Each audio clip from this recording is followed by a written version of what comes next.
BumbleKast for Friday the 27th in 3, 2, 1. Ooh. Damn it. I don't know why I even did that. In 3, 2, 1.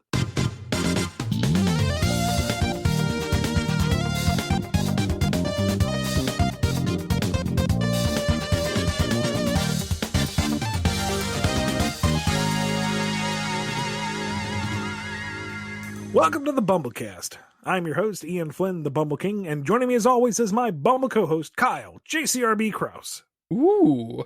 Hello. How are you doing? What's up? Well, we are celebrating our 3,000 subscribers Whee! to the channel. I think we've surpassed that now, but still. Yeah, well, I mean, as of recording this, it's like already up to like 3,004. So keep it going. Yeah. And this is not last call, but we're getting pretty close. The 40% off sale over at the Bumble Comic Shop runs out at the end of May. So if you've been unsure about it, you're running out of time. Go save yourself some money. Clear out some of the space in my place. Go buy yourself some books. That's over at bumbleking.com. Some books. Get them books. I mean, even I bought books. Come on. Got no excuse. I bought the books. So I'm being asked here, Ian. Is Mario Encyclopedia still available? Yes, it is still available. Okay, and it's part of that sale too, right? The whole store is. The whole store is. Okay, yes. Okay. So head on over there, get yourself a Mario Encyclopedia and a Sonic one. Wait, no, I don't think the Sonic Encyclopedia is on there. That's already gone. Get you a Mario Encyclopedia. Do that. It's big. It's a textbook. It's heavy. Oh, yeah. You could squash a bug with that. No problem. Oh, yeah. Goomba, no less. And now someone's asking, are all the store items just sitting in Ian's house? Yes. The answer is yes. Yes. But today we are handling some of the standard Q&A. Where did they come from this time, sir? This time we got them all from our email. All right. Just contact at BumbleKast.com or BumbleKast@yahoo.com. Either way, it's the same. There you go. Yes. So, without further ado, let's start off with a question from big Sonic fan Patrick. Mr. Flynn has often recommended getting a good education. It's vital to being a comic book writer. What particular classes are a must for aspiring college and university students? I would say, in general, just get a well-rounded education. Like, not just writing discipline, but understand the basic maths. Get a good idea of world history and geography. Understand the sciences that you might be writing about in a sci-fi fashion. Understand the world around you, because all of that influences the world that you are going to create in your writing. Now, no one man is an island. No one discipline will cover everything. And I include the math just because, you don't want to pull a George R.R. Martin and have your, 100-meter high wall and not realize what that actually means. I mean, it's great for a fantasy setting. I bought it, but still, it's kind of like, oh, that's kind of huge. Yeah. 100 meters. That's tall. That's a lot. Yeah. That's 300 feet. Yeah. For writing, though, I would recommend at least one short fiction class, possibly a script writing class if you can find one, maybe even a public speaking course if you get the chance, because it allows you a chance to explore and understand the way you speak and how to speak effectively, and that will influence how you think about writing characters and how they speak. I should probably employ more of those classes in the way I do my show, because I tend to speak really fast and kind of so sorry, Professor. And some exploration of the classics, and hopefully you'll have a professor who isn't just going by the motions and saying, okay, this is why Paradise Lost is important. This is what the symbolism is. Regurgitate on your exam. Thank you. Goodbye. That's a bad course. Look for the ones that give you context. What era was this written in? What was the mentality of the society at the time? why was the invocation of the muse necessary for this particular work, not only for its creation, but for its consumption within the populace.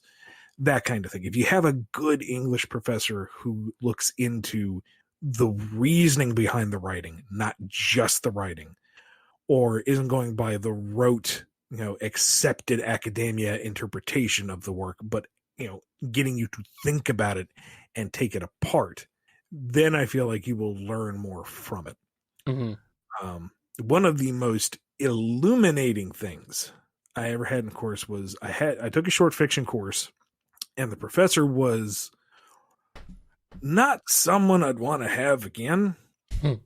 And we had an assignment to turn in a short story, and there was this one fellow who did a very, very well done slice of life story that had kind of an action movie finale, but it felt very visceral and personal to me. It still felt like it fit. Yeah, it was a bit extreme for the rest of the setting, but it seemed like that was the course of the story. That was how the character was expressing themselves at the end. And the professor didn't like it. They thought it was too Hollywood. They thought it was too over the top. And the entire rest of the roundtable group disagreed. They said, no, we think it works for these reasons. And he dug his heels in and said, no, that's fine if you all like it, but I still don't think it works. And that told me more about readership and their interpretation and playing to an audience versus the critics more than the actual writing did, if you dig me. Mm-hmm. So for me, my college experience was more about a personal growth than academic growth, but that's largely my own baggage. So my TLDR version is get as well-rounded an education as you can, and try your best to get into courses with professors who talk about the construction and the environment that the stories are built, not just telling you what the meaning of the work is. Right. Alrighty. Here's a question from Callum Q. Is it possible we will see the return of something like the Egg Army, or is Eggman recruiting a cyborg army from the population of Sonic's world not really the direction you or Sega want to take the comic in?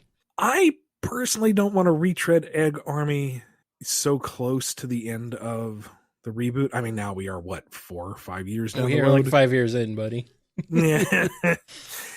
The wound still stings. But yeah. I don't want to retread old ground if I can help it. I would say Sega would be disinclined. Eggman is more of a robot person, but we did get Infinite, Yeah. That's pretty much Egg Army material right there, and they had no problem with Starline. So, what do I know? He's branching out, He's a child of all sciences. He's like Doc Brown, except, not benevolent. He's evil. Here's a question from Owen W. While it's clear that most Deke/Archie related stuff is off limits, are other side characters from the past, like Old Man Owl from the OVA, Caliburn, or our Lord and Savior Sir Bartleby Montclair of Dresden from Sonic Underground, off limits as well? Yep, and yep. It's not that Archie and Deke are blacklisted. It's Sega prefers not to reference old spin-off material in general. That includes Sonic X. Like, don't hold your breath waiting for Chris Thorndike to show up anytime soon. Well, that's good. No more Thorndike. Caliburn is a little different in that I'm pretty sure he's, restricted to the world of King Arthur and the storybook. So he's technically still in the canon since that's kind of part of modern, but I think that's more of a weird pocket dimension. We're never going back there thing again. Mm-hmm. I think. Yeah. Well, who knows what'll happen? Who knows? We got a question here from Blue Blur. Hello, there are strange things in Sonic's generations. Tails said when Sonic runs through the white worlds, the erased time will move again. But how something which was erased can move or do something? Yeah, nobody understood that one. I don't have an answer for you. It's Sonic goes fast, that fixes things. Just kind of smile and nod. It's Sonic's birthday. He's 15. Again. Anyway, here's one from BRQE. I was wondering, in many statements it is said that Zavok is the leader of the entire Zeddy race, but in the games and comics we only see him leading the Deadly Six. Is he the leader of the entire Zeddy or just the Deadly Six? If it's the former, does Zavok rule over Lost Hex? I would like to see what you're citing, because I don't really doubt you. There may be some bit of promo fluff out there that makes it sound like he is Lord of all Zeddy. It might be like he's leader of the Zeddy, but they don't specify that it's like the Deadly Six. It just says Zeddy. Yeah. I think that just might be bad wording in the promo material. I think it's just supposed to be the Deadly Six. But again, I could be wrong. Weird. I don't know, man. Zeddy are weird. Here's one from Ilaria M. Does Sonic remember every friend, even human, Chris included, and Elise he has met? And I'm not referring to the Genesis Wave saga. It's more personal curiosity, honestly. Well, not Chris, because he's Sonic X and thus not canon. And not Elise, because he never canonically met her, because 06 undid itself and they never met. But otherwise, yeah, he would remember the people he meets. Professor Pickle! Yeah, good old Professor Pickle. Pickle. Like Pickle. Here's a question from Alex R. So it's been noted that the Diamond Cutters are references to Metal Gear Solid, but were the original Freedom Fighters also a sort of basis given both teams' similarities, or was this just a coincidence? What similarities? Having a hard time speaking. I don't know. They're a group of... I mean, yeah, there was a traitor, and one of the members was a large cat. They're a group of Sonic characters who fight against other Sonic characters, Ian. You paint it with a broad enough brush, I guess, but no, the original Freedom Fighters are the furthest thing from my mind. I don't know. Yeah, probably. That does remind me, though, that, like, for some reason, Take Stripe was popular. Like, I remember the editor at the time saying, you know, let's think about ways to maybe bring him back because of the amount of fan art we're getting. And I'm like, why? Poor K. Obviously, that didn't pan out, but it was one of those things that just kind of gave me pause. It's amazing what people will glom onto, you know? You never know. Yeah. Did you expect Starline to be as popular as he is? No, I did not. I was hoping he would be accepted, but he kind of stole the show. Yes, he did. And Surge also has gained quite a following. Yeah, Surge I was hoping for. Surge I was hoping would be embraced, and looks like that formula just works. So. Yes. Surge is wonderful in that she's a horrible, awful person. But, you know, it's great. She's great in that she's terrible. But you know what I mean. And here's a question from D. Can you share any of the plans for Phantasy Star that went unused for Worlds Unite? As a big fan of the series, I always wish it could get a little more exposure in stuff like crossovers outside of just items from other series being added to the online games every so often. Sorry to disappoint, but there were no plans. Phantasy Star was on the list of IPs that I pitched, and once that list was approved, then we would have gone on to other stuff. Like Phoenix Wright was part of that list, but that didn't get approved, so we never went into anything planning for Phoenix or any of his extended cast.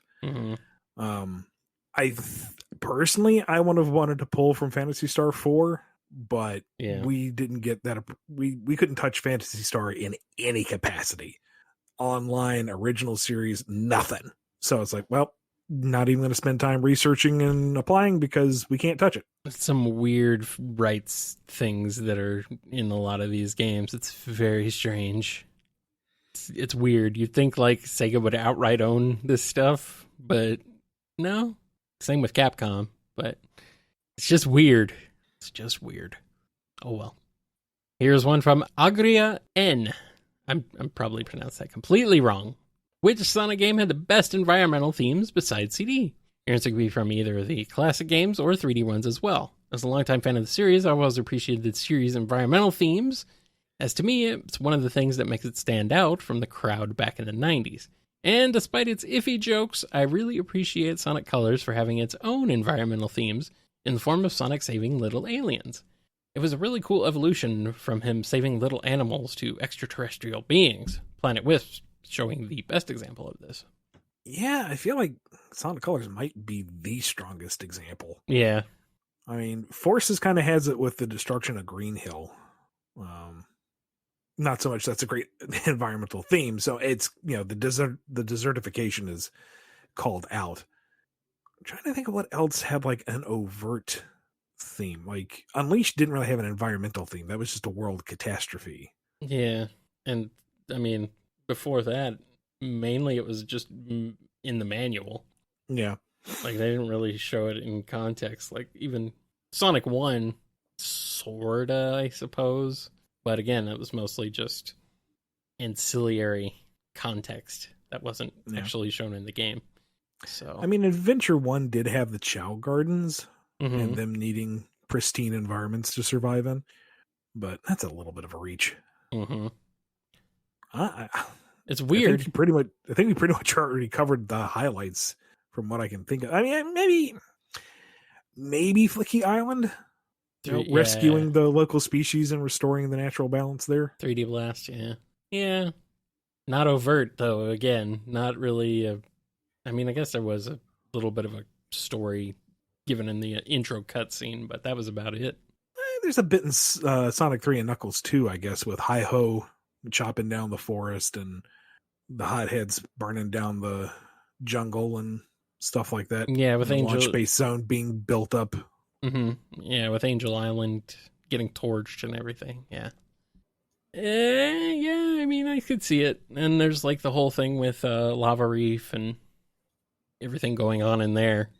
Yeah. Eggman really did wreck that island. He really, truly did. I mean, what a jerk. Well, I mean, that's sort of his thing, He landed on it and it was his. He took it for himself. Oh, well. Here's a question from Teddy P. Are you going to try to push for the original characters you made to be involved in the main games by any chance? I say do them because the one way you have handled the story after Forces and IDW is great, and love the characters involved and think they should be canon and not just a separate timeline. Same goes for the characters from Mega Man Archie comics, since it opened more realistic possibilities and makes sense for the timeline, characters and robot masters that are still active. Push on my end? No. If I have the opportunity to suggest, sure, but I am not in the position to push anything. Tangle and Whisper showing up in the mobile games was a surprise, and I am delighted by it. And I have a bit of a direct line to Hardlight, but I'm not going to use that, or rather I should say I'm not going to abuse that and say, hey, can you put in all the IDW characters? That's just not professionally good. That's poor etiquette. But yeah, you kind of just got to see where opportunities arise rather than be too aggressive. At least I think personally. And the game cast is already so big that you can hardly utilize it. Adding more is not going to help that. So I think where we are right now is fine. And if SEGA wants to incorporate more comic material, then that's fine too. We can work with either. For Mega Man, I don't have any Capcom contacts, sadly. But the last conversation I had with any Capcom reps, they said that they own any IP coming into the series. So anything that we invented for the comic was in the Mega Man umbrella. So Rose and Stern and Tempo and Lilinde, they should all technically be available to Capcom. Yeah. Well, hurry up, Capcom. Where's my Tempo game? I'm ready. No. While we wait, it's time to take a break, man. Okay, fine. We'll take this break.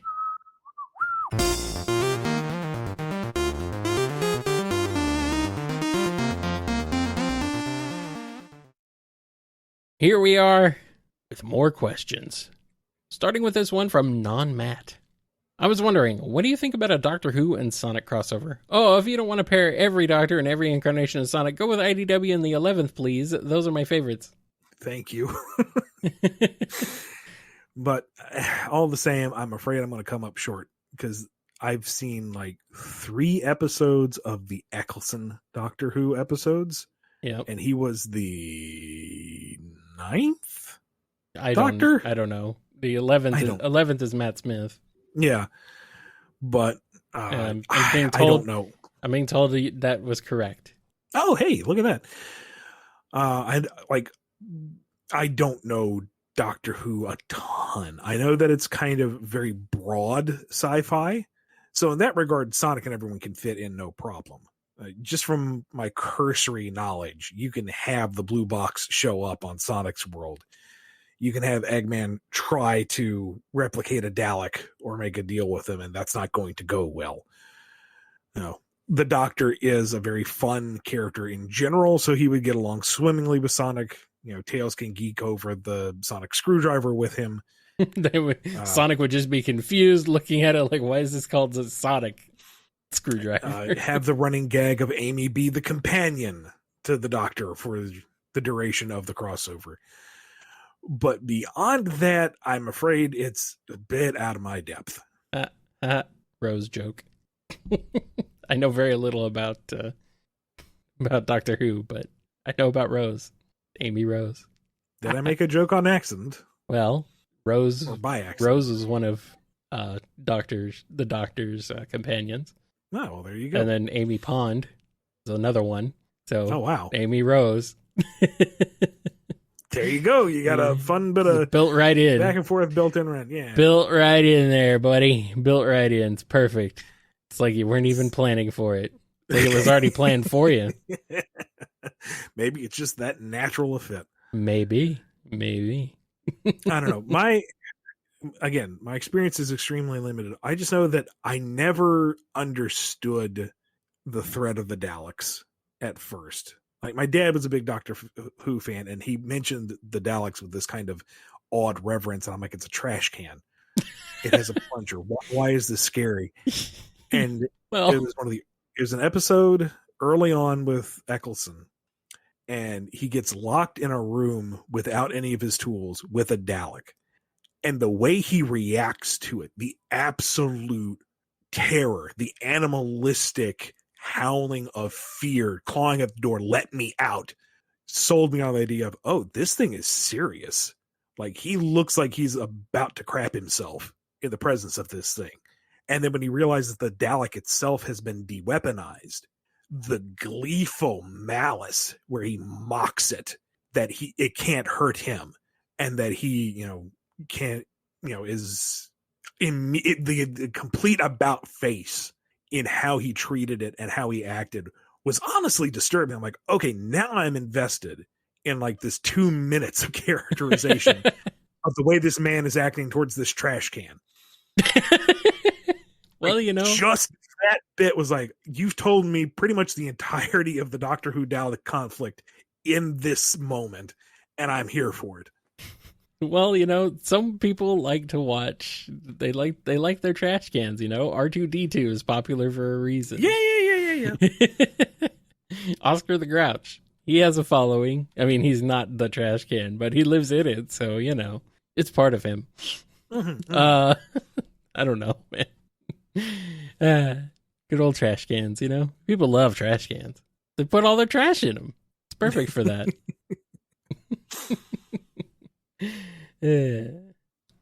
Here's one from Michael R. Do you think Shadow does or does not regain his memories in the ending of Sonic the Hedgehog? Sonic 06, I assume.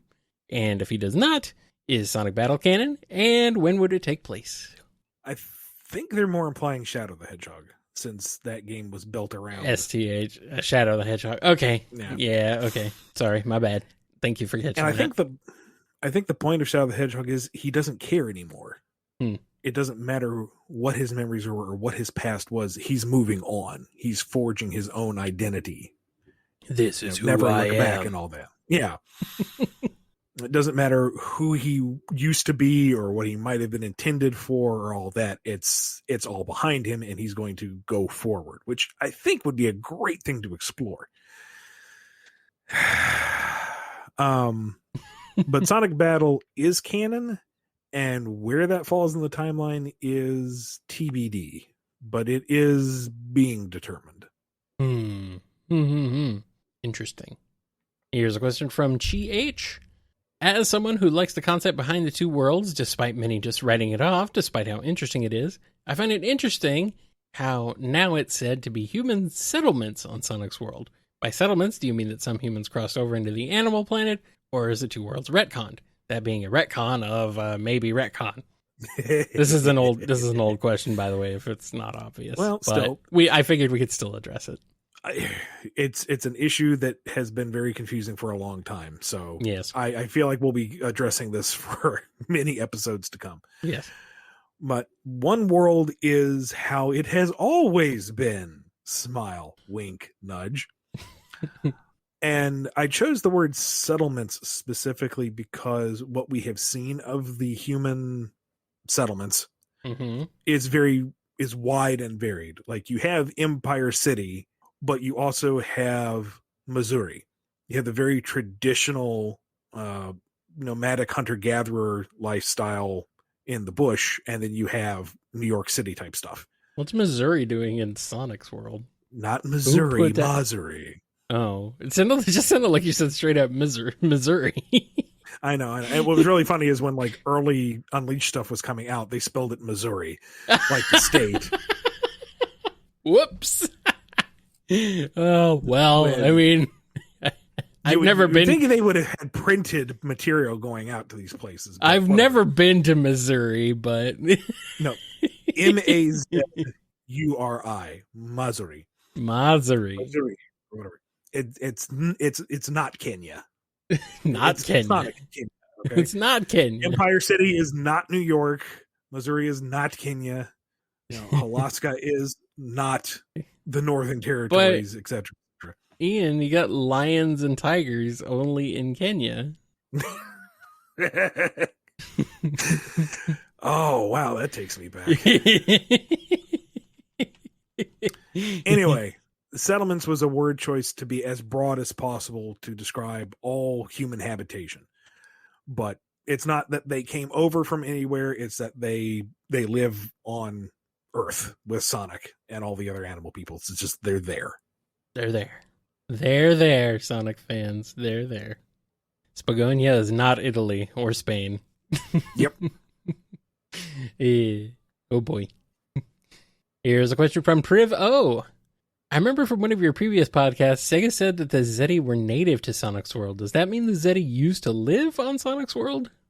Poor word choice on my part. Native to Sonic's world insofar as Lost Hex is native to Sonic's world. It's one of the many, many planetoids that surround Sonic's world, which is very odd. From my understanding, Lost Hex is not extraterrestrial. The Zeti are not extraterrestrial. They're just a weird part of Sonic's world. It's getting awful crowded in the sky above that freaking planet. I'll tell you what.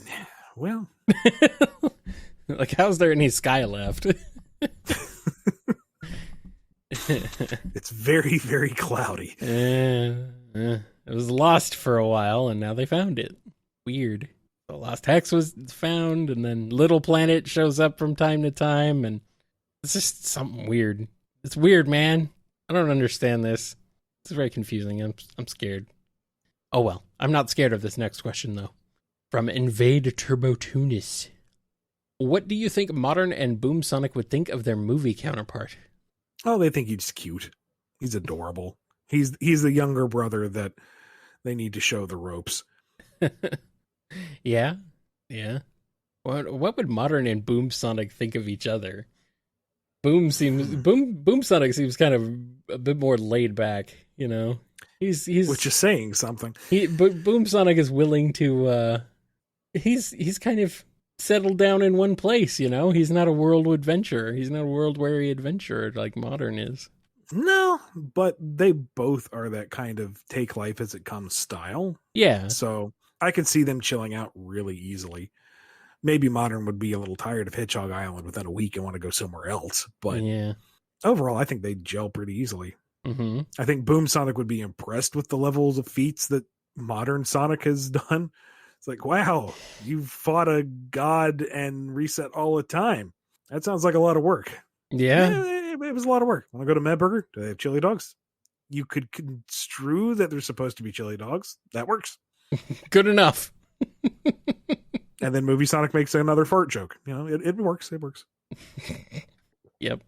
Something like that. Here's a question from Diamond. So Game Sonic speed was shown and stated numerous times to be at the speed of light and above. Okay. He was also calculated to be at the very least 7 billions of times faster than light speed through his feats in Sonic Advance 3 and Unleashed. And he wasn't even running at his full speed. So how fast is Archie Sonic? Faster, equal, slower? I want to see your math on this one. What? I mean, first of all, it's not even technically possible to go faster than the speed of light. It's at least as far as we have our current understanding. So, I mean, yeah, Tikal says that Supersonic can become a bolt of lightning at top speed, but I feel like that's kind of awkward translation.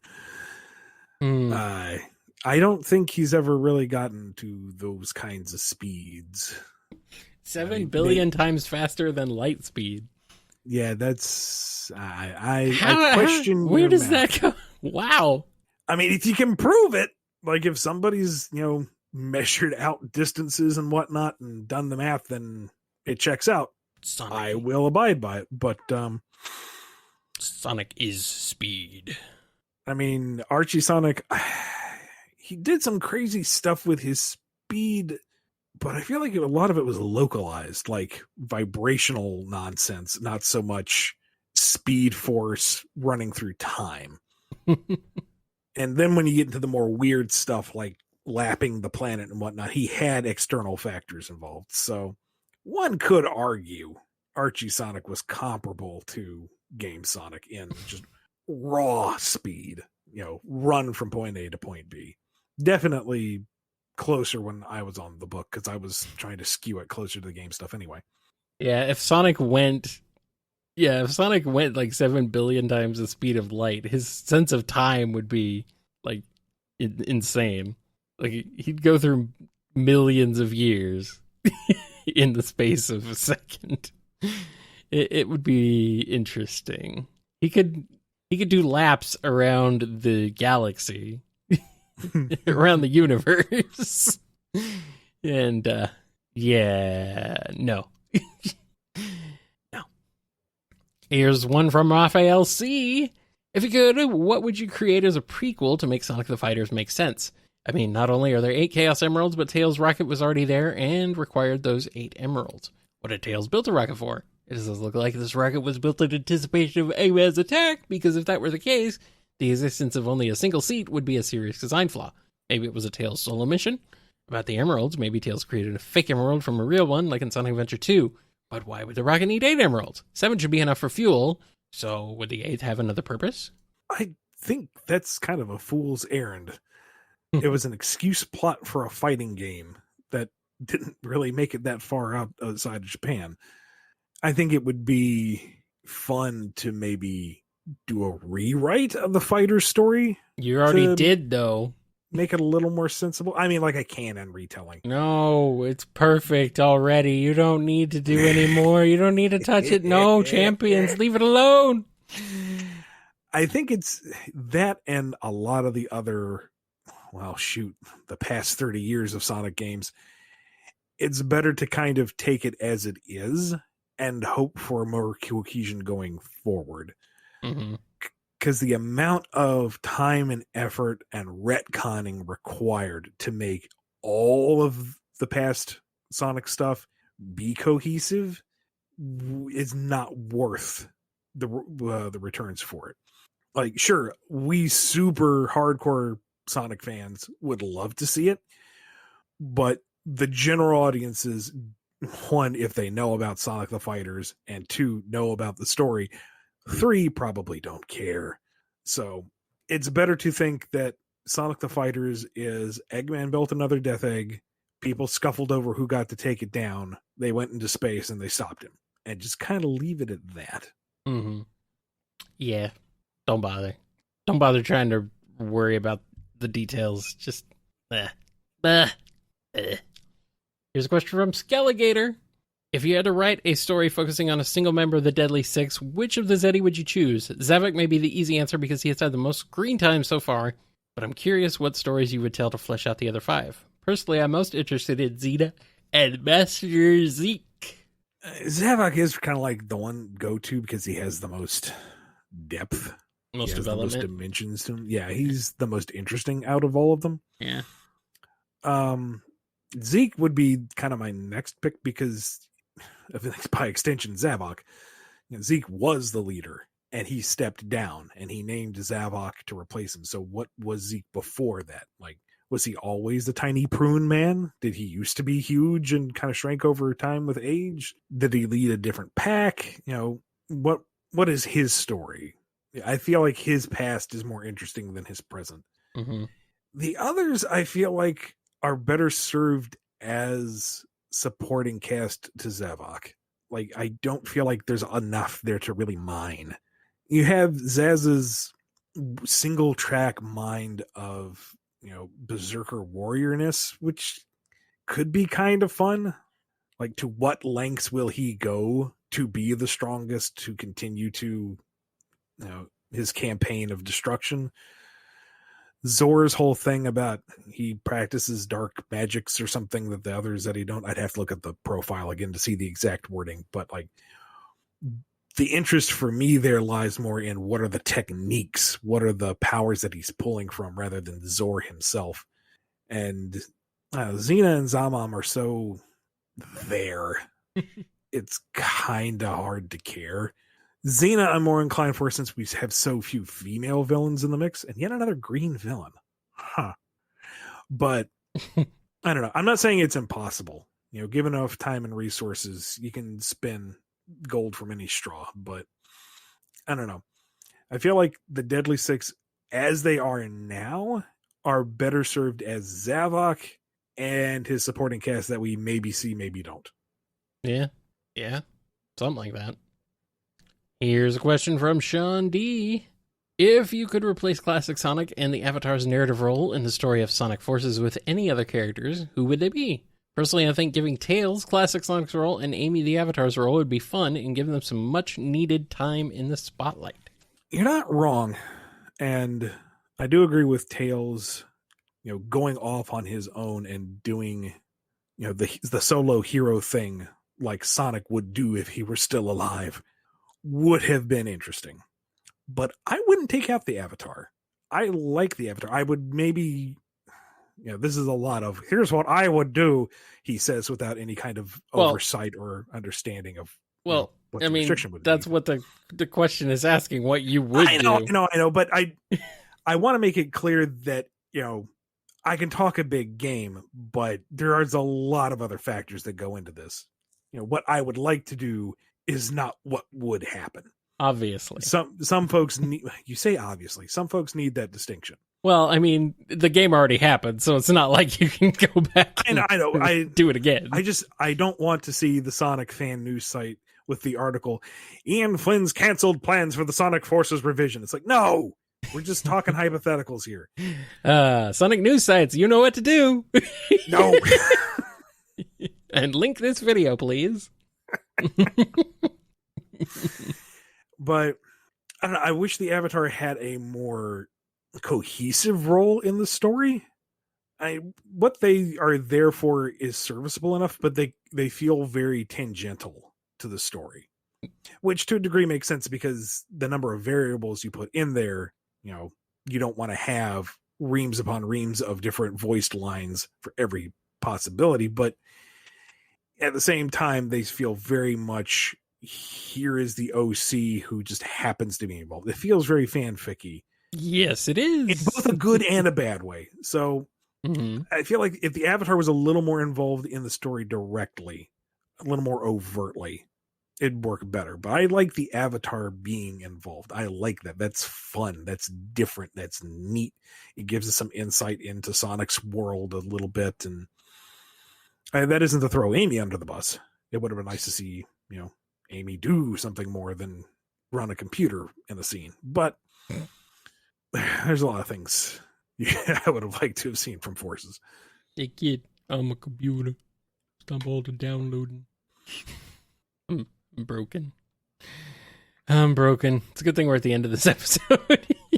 No, we got 2 more questions. Yeah, well, I mean, yeah, we're at the end. We're at the last set of questions.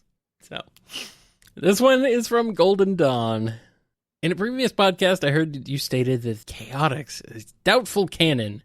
Does this mean that SEGA is changing its mind about that game that previously considered it non-canon?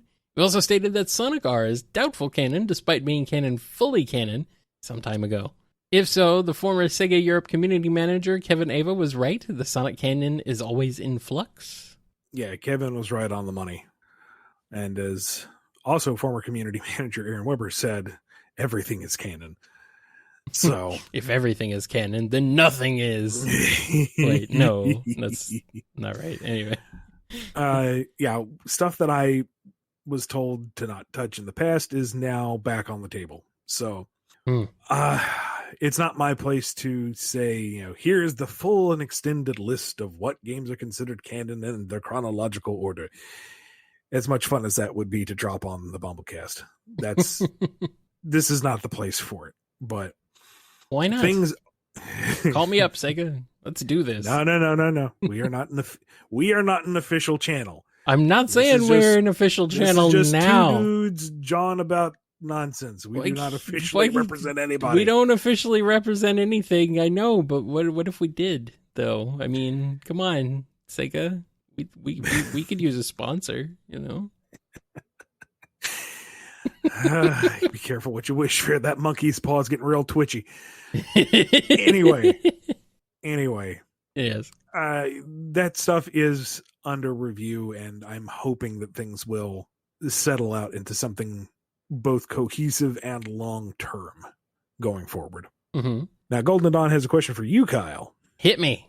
Have you ever heard of the Super Robot Wars series? In a nutshell, it's considered the Super Smash Brothers of giant mecha robots like the Mazinger Z, Gundam, and Evangelion, but with tactical RPG gameplay. I would recommend Super Robot Wars 30 as it has just come out on almost every console and on Steam. Actually, am kind of familiar with it. I was introduced to it by an old friend of mine who mentioned it back in, I want to say it was like the Game Boy Advance DS era. So, they were calling it Super Robot Tyson, which I think is the Japanese version, and it was before it was really known in the West. It's interesting. It's definitely neat. I'm not super into tactical RPGs, so I played a little bit of it, but it wasn't really for me. But I know it goes like way, way back. It's kind of like Fire Emblem in that way. It's like all the way back in like 91 on the Famicom and the Game Boy. So I do think it's really cool that it's got all these, mech IPs all just come together. And it's really cool in that sense. Although personally, I would prefer if it were more like a Smash Brothers crossover and that it were a fighting game. But I mean, I think that's happened too. I feel like there was some kind of mech crossover fighting game with the same properties, but I don't think it was a Super Robot Wars game. Either way, yes, I'm familiar with it. There's also some pretty decent tunes from the games that I've heard. So, also, is Super Robot Wars 30 actually the 30th game in the series? I wonder. I wonder if that's actually why it's called that. That would be kind of amazing. It's impressive. Maybe it's 30 years. No, because its original one was 91, and that was... Oh, maybe. Okay, 2021, 91. Oh, yeah, 30 years. Okay, that's probably what it is. It's 30 years, not 30 games. Yeah. And your Google foo is way faster than mine. Yeah. Well, I'm on the wiki page. But Tyson is the Japanese name for Wars. Yes, I know that. I was just, yeah. Anyway, it's really neat, but not really dabbled too much in it outside of knowing that it exists and playing a tiny bit of one on GBA, I think. I think it was a GBA version. Either way. Cool thing. It's cool. But, yeah. You know anything about it, Ian? Not a bit. This is the first I've heard of it. Really? It sounds neat, but I have zero experience. Yeah. This was also, the same person also told me about Custom Robo, which is another game that I have not dived into, but seems interesting. I think I played the one on the GameCube. Yeah, I think that's the most well-known one. Yeah, they were talking about, like, when they were talking about Custom Robo, they were like, yeah, it's a game that'll probably never come out in the West, and then the GameCube one showed up. It's like, oh, okay. Well, whoops. It's interesting, though. Building your own freaking mech. That sounds awesome. I'm ready. The one thing I remember most from the Custom Robo game I played was this big crowd scene with a forced camera perspective. And there were a couple of NPCs that you really had to look for. They were obscured by the camera angle and all the scenery. Mm-hmm. And they were like, what are you doing talking to us? Yeah, we're completely obscured. We're just two NPCs. Go back and play the real game. A little bit of fourth wall breakage, huh? Oh, I enjoyed it a great deal. Yes. Very nice. Yeah. All right, well, that's all we got, except for this delicious list of names. Yes, thank you to everyone who makes this show possible. Big thank you to Daniel H., Alex P., James K., John B., Jennifer R., Robotnik Holmes, Samuel P., Sam Cybercat, Mike B., Coupling Crew 128, Dave M., Din, Andrew D., Off, Salute Your Cat, Jay Frost, Scruffy Matt, Chris A., Hero of Light 13, Sony, John M., Ryan D., Noni, Jeb, Dawn B., Yami M., Lee H.K., Lisa M., Chevelle, Piggybank, Fiona M., Blue Title Gamer, Ben W., Tick Tick, Xanderoni the Painter, Final Neil, Keeper of Monsters, Jonathan D., Ian Nimrick, Solaris Stain, Axis, Davler the Dalek, Godzilla, Chaos Universe, Sonic Legacy, Daniel B., The Name is X, Pedantic Cat, Dove, Red the Supernamic, Pandolce, Scurvy Pirate Hog, Ave Arctic, Quaggle Gaggle, Chad, Jennifer H., Professor Rye, Les, Cameron H., Preston M., Sapphire Scarletta, Alphamon or Yukon, Noah S., Kojiro Highwind, Chase L., Joey the Sonic Fan, Awesome Cakester, Kimiko, Radry, Callum Q., Alex GS, Chestnut Mountain Soul, John the Real Waluigi, Arc Fighter, Ty H, Owen BD, Maddie H, KJB, In Zephyr, Finest Cacophony, Nondel, and Tails, Dreamboat and Mox, Derucible, T-Ranger, Jolene B, Shaggy Dog, Jack the Animator, Lewis J, For Sonic Fan, The Marble Gardener, Goosey Tantai, Agent Kaz, Michael P, Navarre, Exodel, Lacey M, Unlikely Veronica, Ty Cyan, Jamal S, Neostrife, Spiral Warrior, Lemur Chicken, Rhythm Raccoon, Joshua S, Miggy Sawdust, Omegawatt, Pig Dan 20, Jinx, Phi, Knights Ubel, Steph Cube, Scourge Time, Chaos Sonic 1, Afro Luffy, Speedweed, The Internet Person, Madeline Blue Star 7, The Cartoonist, Ryoko Shion, Meta Mode, Danny the Light, Frost the White Lion, Agnes S, and Wheels 282 Hedgehog. Oh boy. Quite a list of names we got going on there, I tell you what. Mm-hmm. Amazing. That's going to wrap us up for this episode of the BumbleKast. We will see you tomorrow, Saturday, at 6 p.m. Eastern Time over on YouTube for the end of the month live Q&A session. That's going to be exhausting. But it'll be fun.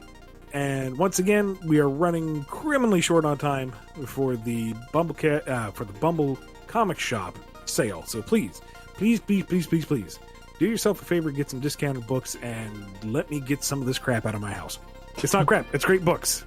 Crap in the general sense of it's taking a broom. Yeah, but it's crap. It's in your way. No.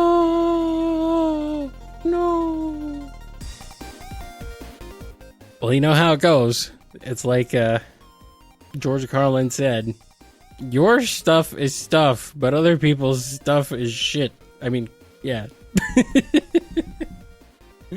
Yeah. Also, you died, Ian. Again.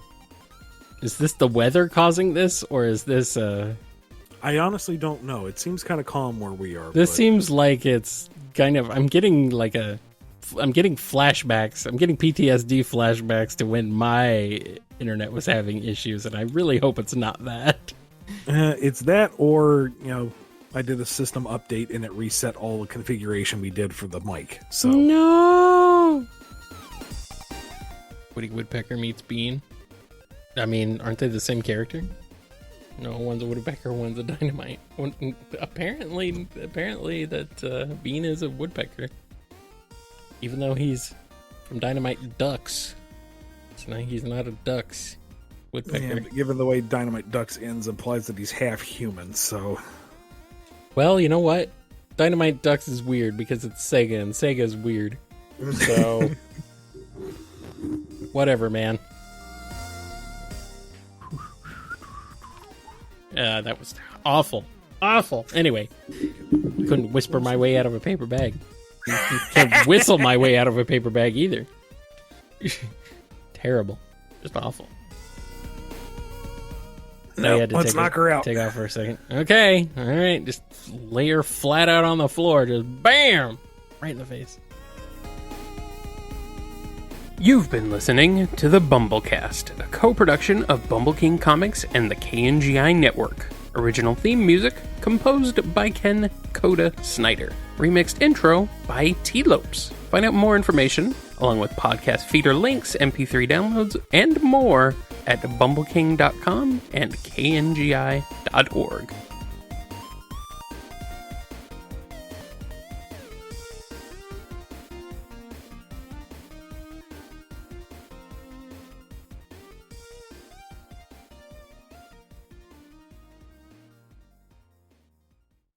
Talk of the Mario Encyclopedia. I think I've told this story.